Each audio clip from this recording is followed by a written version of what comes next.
आदमी ने जाति पाति का नारा दिया, जिस भी विधानसभा में जाति पाति के नाम पे वोट मांगे उनका यो हाल करांगे जो हासी में शुरू कर दिया है। और एक बात और सुन लो भाई, उन्होंने कहा कर मिला मिला बेरा घुन पट्या करे। मैं 1 घंटा नायब सैनी जी के साथ बैठा था और भाई व्यापारी आदमी हूं, बाधा घाटा सारा पछाण ली हूं, बैठती है सारी बातचीत करके घाटा बाधा यो काटा दिल से बताऊं हूं, इसलिए नहीं कि मैं बीजेपी में शामिल हो गया और कभी नहीं होता अगर मैं नायब सैनी के साथ 1 घंटा ना बैठता। मैं 1 घंटा बैठने के बाद मैंने ये अंदाजा लगा लिया, नू क्या करते भाई हरियाणा में आज तक का सबसे बढ़िया मुख्यमंत्री कौन। मैं एक बात कहना चाहूं हूं, नायब सैनी की कार्यशैली से मैं इतना प्रभावित और दावे से कह सकता हूं, आज तक टीम नरेश ने कोई झूठा बात और झूठी बात नहीं करी है। मैं दावे से कह सकता हूं इस हिंदुस्तान में कोई सुपर सीएम साबित होगा तो नायब सैनी साबित होगा। नायब सैनी जिंदाबाद, नायब सैनी जिंदाबाद, नरेश यादव जिंदाबाद, नरेश यादव जिंदाबाद। और एक बात और कह गया हूं भाई, नायब सैनी जो बोले नरेश की टीम ने बीजेपी में लाने की क्या कंडीशन है, मैं बोला टीम कंडीशन लगाने वाली नहीं है, एक कंडीशन भी नहीं है, बस एक विनती है। बोला के मैं बोले हासी में कहे आ कांग्रेस आया नहीं कड़ी है ना, विधायक बना दो हम मंत्री बना देंगे। मैं कह के आया हूं कि मुख्यमंत्री की आपकी कुर्सी तो टीम नरेश अगर बड़ली संकल्प वाली टीम है, सीएम हाउस में टीम नरेश बढ़ गई, आपकी कुर्सी तो सुरक्षित हो ली। हमने हासी में पटड़ा मंत्रालय दोगे कौन दो भाई, दिल से बताऊं हूं, नायब सैनी जी ने कहा कि अगर बढ़िया मार्जिन से जिता लिया है विनोद जी ने तो अब की बार मंत्रालय की शुरुआत हासी से करूंगा। और भाइयों 2-3 दिन तक 2-3 दिन तक 4-5 दिन जब से हमने बीजेपी का थोड़ा चर्चा शुरू हुआ है तो एक स्टंट बना रखा है, बोले ना चले जाओ सट्टा बाजार में चले जाओ, कड़े चले जाओ, बोले 50,000 की जीत है।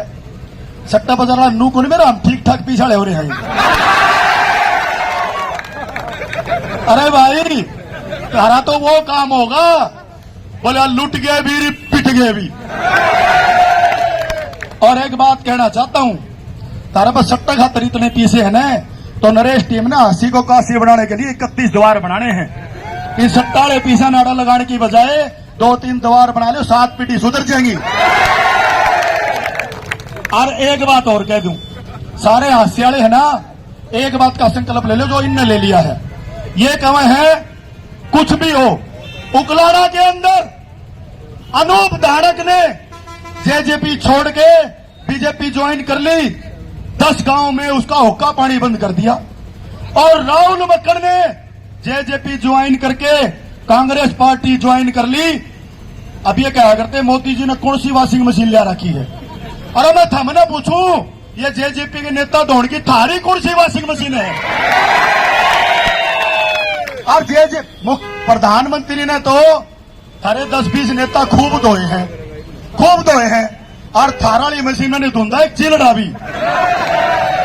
इतनी बड़ी साजिश हमारे किसान नेताओं को बरगला रहे हो, किसान नेताओं के ऊपर दबाव बना दिया। प्यारे साथियों, आपको बताना चाहता हूं, जब मैंने अपना पर्चा निर्दलीय के रूप में भर दिया तो मेरे पास आए और बोले भाई चुनाव में बैठे रहियो, खड़े रहियो, बैठना नहीं है, 100 फोन आवे दिन में, चुनाव में ना बैठियो। तो मैं बोला भाई कड़े तो बोल रहा है, बोला भाई राहुल मक्कड़ के ऑफिस में आता है। मैं बोला तय मैंने क्यों लड़ाना चाहो भाई? बोला आप तो आओगे तो वोट दे देंगे और नहीं तो फिर राहुल मक्कड़ ने देंगे। मैं बोला मैं जाऊं बीजेपी ने तो राहुल मक्कड़ ने दे दिए। और जब हमने बीजेपी की ओर मुंह कर लिया, नायब सैनी की कार्यालय शैली से हम खुश हो गए, तो फिर मेरा क्या कहे, बोला भाई हमनू सोच रहे थे तेरे पहले आ जाते, हमनू सोचता थे तय चुनाव लड़ ले और तेरे वाले वोटा ने काट के हम विनोद भ्यानन चुनाव हरा लिया। मैंने एक बात शुरू में कही थी, चुनाव लड़ूंगा हासी को काशी बनाने के लिए लड़ूंगा, चुनाव लड़ूंगा जीतने के लिए लड़ूंगा। और ये बात इनके लिए नहीं, राहुल मक्कड़ के लिए भी यही थी। किसी को चुनाव हराने के लिए चुनाव नहीं लड़ूंगा, चुनाव लड़ूंगा तो जीतने के लिए लड़ूंगा।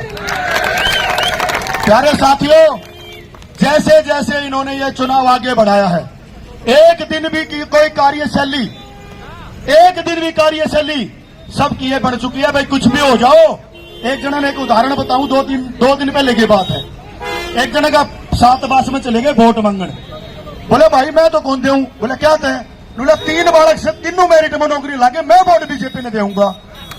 नो बोलिया उसने वो वोट मांगनी, पता क्या बोलिया? बोले भाई बात सुन ले, या नौकरियां की लड़ाई को नहीं, मुख्यमंत्री की लड़ाई है। तो बोले यार नायब सैनिक की चपड़ा सिमड़ रहे हैं, वो भी तो मुख्यमंत्री है।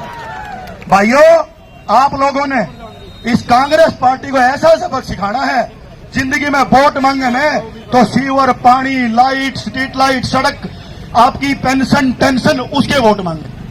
अगर इन्होंने अब की बार इनका ऐसा बोचा बांध दो, जिंदगी में दुनिया की सुविधा के वोट मांगे, मुख्यमंत्री के ना मांगे। और 2-3 नारे मेरे गिल्ला ला दो, हमनू ना सोचियो मेरे छोटा है टारगेट लेके चल लग रहा है। यो रुका हंसी में नहीं, इस हंसी के चुनाव से हम 11 सीट पीछा 11 की 11 जितवानी है। आड़त रुका मारेंगे। इनका उल्ला मचा रखा है। और दावे से कह सकता हूं, बाबा बजरंगबली का भगत हूं, आपको दावे से कह सकता हूं, अगला मुख्यमंत्री नायब सैनी है और फुल बहुमत से सरकार बनने जा रही है। इनके ड्रामे ढकोसलों में आने की जरूरत नहीं है। अरे एक बात बताऊं, जो आदमी हरास हो, हताश हो और जिस आदमी को खतरा हो, वो अपने छाती का दावे ठोका करे, बोला 65 सीट, 60 सीट, 67 सीट, इस तरह करे। जब सारी हमने जीत के धरे रखी हैं तो चुनाव छोड़ दो, हमरे लेंगे, चले जाओ अड़ में। क्या कर बैठे हो चुनाव में? सारी सीट हमने जीते ली करने धरी है, फिर क्या जरूरत है? अब 2-3 नारे मेरे साथ बढ़िया ला दो। ई मन्ना भी न कोई काम को नहीं, माइक पकड़े बस हमारा स्वाद सा आ जाए। मैं 20-25 दिन से काम पे हूं, तो भाई मेरे साथ 2-3 नारे से लाइयो। मैं आज राजनाथ जी से मिलकर आया हूं और मैं बता के आया हूं, मैं सीट जीत के आऊंगा, फिर मैंने मोदी जी से मिलवा दियो। बोले 80 की सीट जाए तो पक्का भी मिलवा के लाऊंगा। और बात सुन लो, इतने नारे ला दो, मोदी जी मैंने खुद ही बोला ले। भारत माता की वंदे वंदे वंदे, हिंदुस्तान हिंदुस्तान, नायब सैनी नरेंद्र मोदी, मनोहरलाल खट्टर, विनोद बिहारा, जीतेगा भाई जीतेगा, जीतेगा भाई जीतेगा, जीतेगा भाई जीतेगा, और जीतेगा मंत्री बनेगा। इब तम फेरी जाओ माड़ा। बहुत बहुत धन्यवाद।